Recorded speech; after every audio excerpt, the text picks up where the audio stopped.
Okay, so last week a student told me she was afraid to use the word get because her previous teacher said it was lazy English. And I thought that's exactly the problem. Right? I hear this all the time. People learn receive for emails, obtain for documents, become for feelings, arrive for places, and then they freeze because they're trying to remember which formal word fits. But native speakers, we use get for almost everything. We get emails, we get tired, we get to work, we get someone to help us. It's not lazy, it's natural.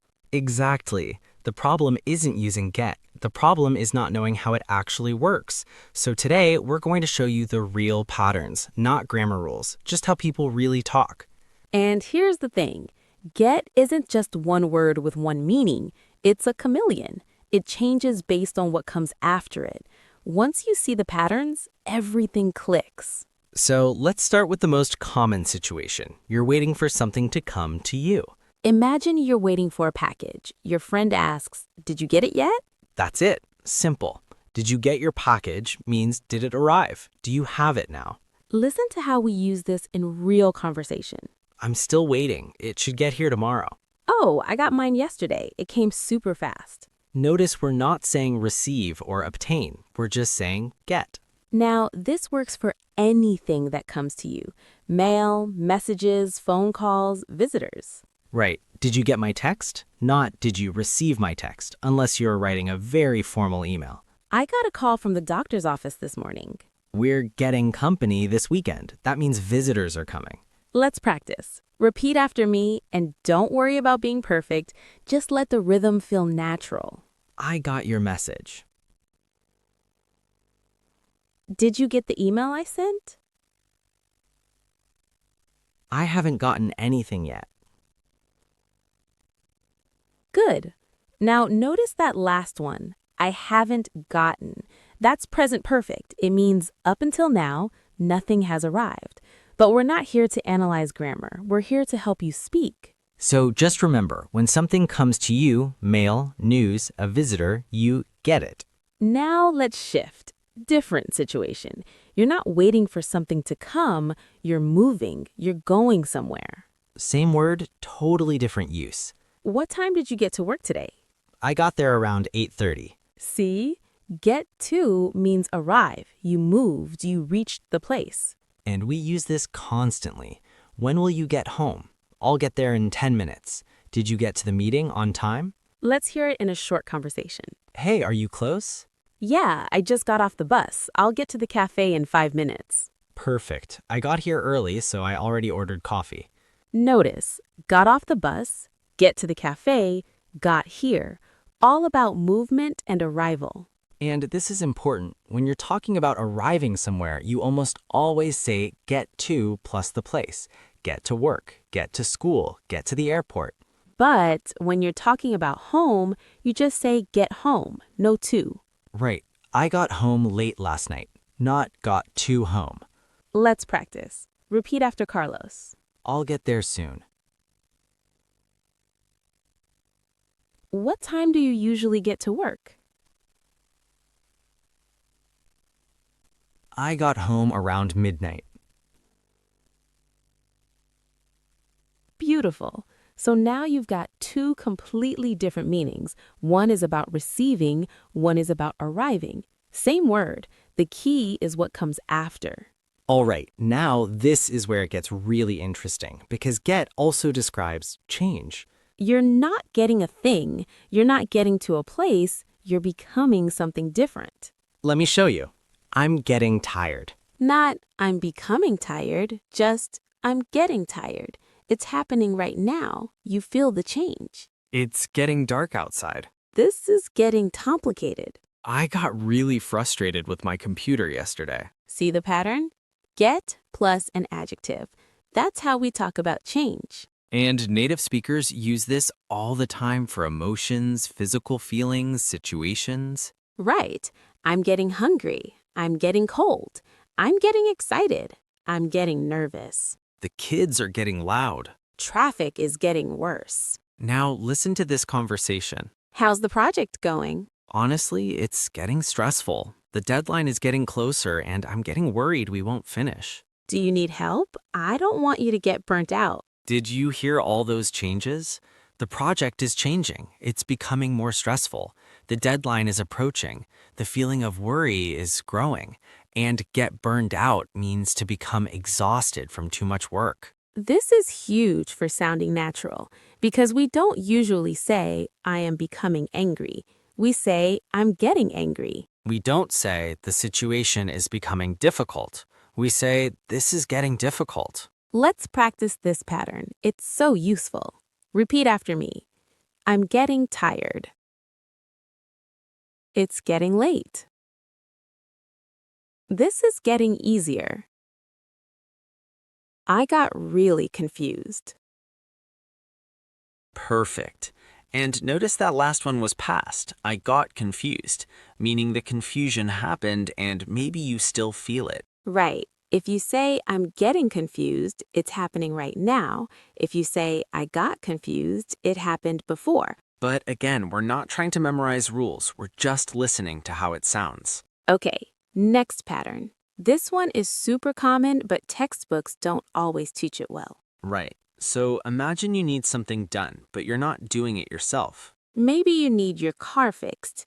You don't fix it, you take it to a mechanic. What do you say? I need to get my car fixed. Exactly. Get something done. You're making it happen, but someone else does the action. I got my hair cut yesterday. I need to get my phone repaired. We're getting the house painted next week. And you can also use this to talk about convincing people to do things. Oh yeah, I got my brother to help me move. That means I convinced him. Maybe I asked nicely, maybe I bribed him with pizza, but I made it happen. I can't get my kids to eat vegetables. She finally got her boss to approve the budget. Let's hear it in context. Did you finish setting up the new TV? Not yet. I can't get it to connect to the internet. I might need to get someone to come look at it. Yeah, I had the same problem. I got my neighbor to help me and he figured it out in like 2 minutes. Notice, get it to connect, make the TV connect. Get someone to come, convince or arrange for someone to come. Got my neighbor to help, I persuaded him. This is such a natural pattern. Let's practice. I need to get my laptop fixed. I got my sister to drive me to the airport. I can't get this door to close. Excellent. You're starting to feel how flexible this word is. Now let's talk about some phrases that you hear every single day. These aren't random. They're specific expressions that everyone uses. First one, I get it. This doesn't mean you received something. It means you understand. Oh, I get it now. That makes sense. Do you get what I'm saying? Yeah, I totally get it. And sometimes people say, I don't get it when they're confused. I don't get why he's so upset. I don't get how this works. Next one, get ready. This means prepare yourself. Get ready for school. Get ready for the meeting. Get ready to leave. We need to get ready. The guests are coming in an hour. I'm not ready yet. Give me 10 minutes to get ready. Then there's get a chance. This means having an opportunity. I didn't get a chance to call you yesterday. If you get a chance, can you look at this email? I finally got a chance to watch that show you recommended. Love that one. Okay, here's another. Get stuck. Oh, this is so common. It means you can't move forward. You're trapped or blocked. Sorry I'm late. I got stuck in traffic. I got stuck on question 5. I couldn't figure it out. The elevator got stuck between floors. And one more big one. Get better at something. This means improve. Your skill is increasing. I'm getting better at cooking. You'll get better at this with practice. I want to get better at speaking English. That's probably why you're here, right? Exactly. So let's practice these phrases. Repeat after Carlos. I get it. I need to get ready. I didn't get a chance to finish. I got stuck in traffic. I'm getting better at this. Those 5 phrases alone will make you sound so much more natural in everyday conversation. All right, We need to talk about phrasal verbs. I know, they're confusing, but here's the good news. You don't need to memorize 100 of them. You just need to know the most common ones and understand the logic. So let's start with get up. This usually means to wake up and leave your bed. I got up at 7 this morning. What time do you usually get up? But it can also mean to stand. He fell down and then got up again. Next, get back. This usually means return. I'll get back home around 6. When did you get back from your trip? Can you get back to me on that?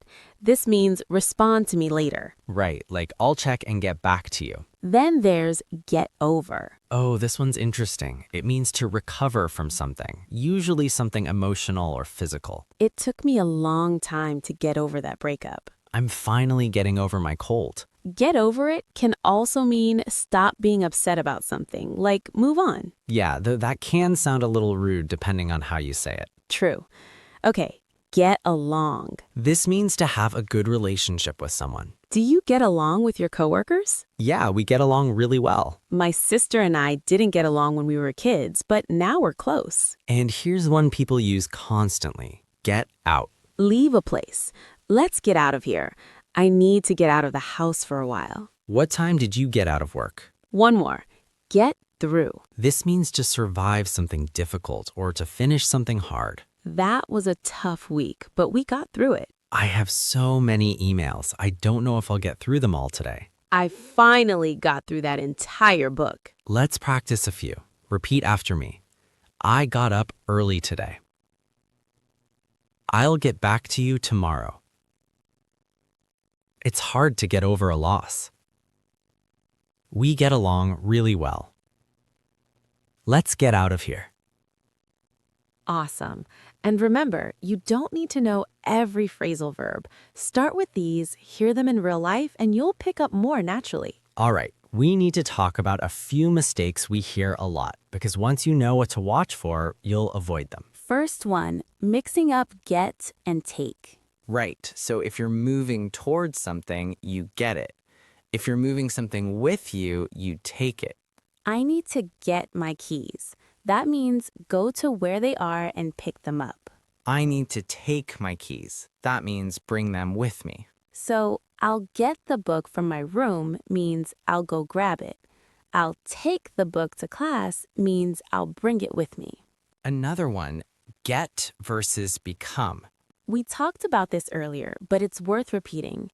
In conversation, we almost always use get for changes. I'm getting tired, not I'm becoming tired. It's getting cold, not it's becoming cold. You can use become in formal writing or when you're talking about big permanent changes. She became a doctor. But for everyday feelings and states, use get. Next mistake, forgetting the to in get to a place. Yeah, learners sometimes say, I got the office at 9. No, I got to the office at 9. You need that to because you're talking about movement toward a destination. Except, like we said before, with home. I got home, no to. Exactly. English is weird, we know. And one more, using get when you should use have. Right. We don't say, I get a car. That sounds like you just received one. If you own a car, you say, I have a car. But I got a new car is perfect. That means you acquired it recently. So, I have a car means ownership. I got a car means you obtained it. Make sense? All right, let's do something a little different. Let's listen to a realistic conversation that uses get in all these different ways. Don't stress about understanding everything. Just listen for the patterns we've been talking about. Ready? Hey, did you get my email about the meeting? Yeah, I got it this morning. What time does it start? 3 o'clock. But I'm getting worried because I haven't gotten the final numbers from finance yet. Oh, I can help. I'll get someone from that department to send them over. That would be great. I've been trying to get them to respond all week. No problem. By the way, what time did you get to the office today? I got here at 8 and you were already at your desk. Yeah, I got in around 7:30. I wanted to get a head start because I'm getting behind on this project. I get it. It's been a busy month, but don't get too stressed. You're doing great. Thanks. I'm just ready to get through this week and get some rest. Okay, let's break that down. Did you get my email? Receive. I got it this morning. Received.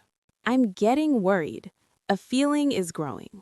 I haven't gotten the final numbers. They haven't arrived yet. I'll get someone to send them. I'll convince someone. Get them to respond. Make them respond. Get to the office. Arrive. I got here. Arrived. Get a head start. Create an advantage. Getting behind. Falling behind. Not keeping up. I get it. I understand. Don't get too stressed. Don't become stressed. Get through this week. Survive. Finish. Get some rest. Obtain, receive rest. 12 different uses, one conversation. That's how flexible this word is. And native speakers don't think about it. It just flows. That's where you're headed. You're not there yet, and that's completely fine. But every time you practice, you're getting closer. So here's what we want you to do. Not today, not this week, just when you get a chance. Start noticing get in real English. In shows, in songs, in conversations. You're going to hear it everywhere now. And when you do, ask yourself, is this about receiving something, arriving somewhere, becoming something, making something happen? You don't need to analyze it deeply, just notice. That awareness is what builds fluency. And then try using it. Start small. Instead of saying, I arrived home late, try, I got home late. Instead of I'm becoming tired, try I'm getting tired. Instead of, I received your message, try, I got your message. It's going to feel a little strange at first because you're used to thinking about the correct word, but this is the natural word. And you know what? You're already doing better than you think. The fact that you're here, practicing, paying attention, that's how people actually improve. Not by memorizing lists, not by stressing over grammar, by listening, trying, and adjusting. So let's bring this home. What's the one thing you should remember about get? It's about change or movement. Something comes to you. You go somewhere. You become different. You make something happen. Once you see that, the rest is just practice. And here's the truth. You're never going to use get perfectly every single time. Native speakers don't either. We mix it up. We use it in ways that don't make logical sense. We create new phrases with it constantly. But that's what makes it powerful. It's flexible. It's alive. And you can use it too. You don't need permission. You don't need to wait until your English is perfect. You just need to start. So we want to hear from you. What's one sentence you're going to practice using get in this week? Write it in the comments. It doesn't have to be fancy. It can be as simple as I got home at 6 or I'm getting better at English. Just write it. Say it out loud. Make it yours. Because that's how this works. Not by watching 100 videos, by using what you learn. And listen, if you're feeling frustrated because English has 1,000 little rules and exceptions and nothing makes sense, we get it. We really do. But you're doing great. You're here. You're learning. You're getting better. Keep going. We'll see you in the next one.